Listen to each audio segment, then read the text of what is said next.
À propos du yin et du yang en tant que mouvement. Déjà peut-être un truc basique en fait à comprendre, c'est que l'un n'existe pas sans l'autre. Il peut pas y avoir quelque chose qui est absolument yang et quelque chose qui est absolument yin. En fait, c'est toujours indissociable.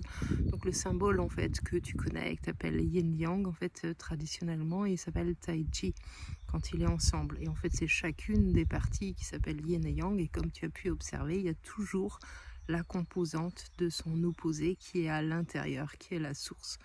Donc les principes de base en fait de ces mouvements, ils sont basés en fait sur l'observation de la nature. Je te fais un petit rappel bref. Dans les bases philosophiques de la médecine chinoise qui viennent du taoïsme, on part du postulat que tout change constamment dans le vivant, dans la nature, et que rien n'est immuable. Puisque tout change constamment, on ne peut pas en fait définir les choses parce qu'en fait elles existent à travers des mouvements.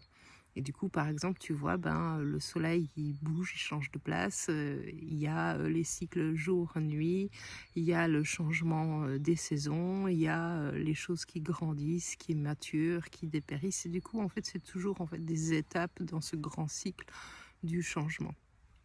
Du coup, on peut observer le monde avec ces principes déjà yin et yang qui sont en fait juste énormes. C'est simple, mais c'est pas simpliste. Et le premier truc à comprendre, en fait, c'est que ça exprime deux forces opposées. Premièrement, tout ce qui est yang exprime des forces en fait qui vont vers l'expansion, la mise en mouvement, l'évaporation, l'élévation, la dissolution, les choses qui deviennent de moins en moins matérielles. Et donc ça, c'est l'énergie de base en fait des mouvements yang. Donc c'est une force qui va vers l'extérieur et qui a les différentes caractéristiques que je t'ai données.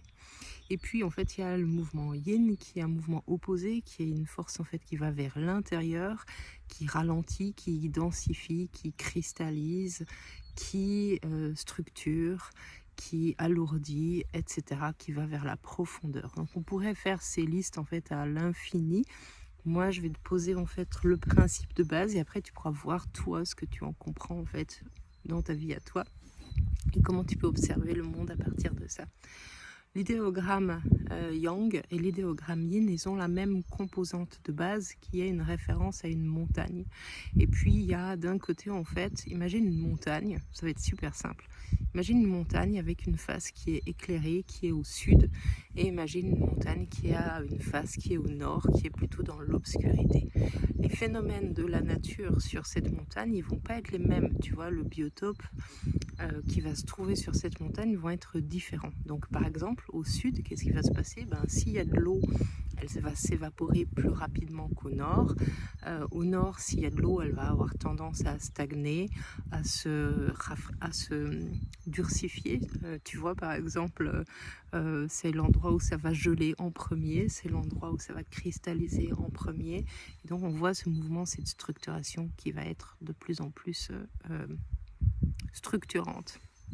Et puis du côté qui est complètement au sud, qu'est-ce qu'on va avoir? Il va faire plus chaud, ça va favoriser la croissance des plantes, ça va accélérer les processus métaboliques en fait du monde biologique, ça va stimuler la croissance, ça va stimuler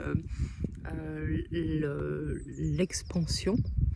Et du coup, tout ça, ce sont des mouvements qui sont yang. De l'autre côté de la montagne, tout au nord, en fait, qu'est-ce qui va se passer? Ça va être moins en soleil, il va faire plus froid, il y aura plus d'obscurité, plus d'ombre. Les végétaux vont croître plus lentement, ils vont avoir une structure qui est moins vers l'expansion, ils vont être plus du type à rester au sol, etc. Et on va avoir des phénomènes qui vont être favorables, par exemple, à l'apparition d'humidité. On va avoir plus de zones marécageuses au nord qu'au sud.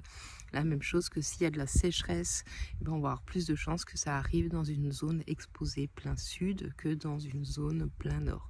Donc tout ça, en fait, sont des mouvements on peut s'amuser en fait à catégoriser en termes de mouvement yin ou mouvement yang. Voilà, j'espère que cette petite explication, elle va te plaire. Je vais te mettre juste après, tu qu'à swiper.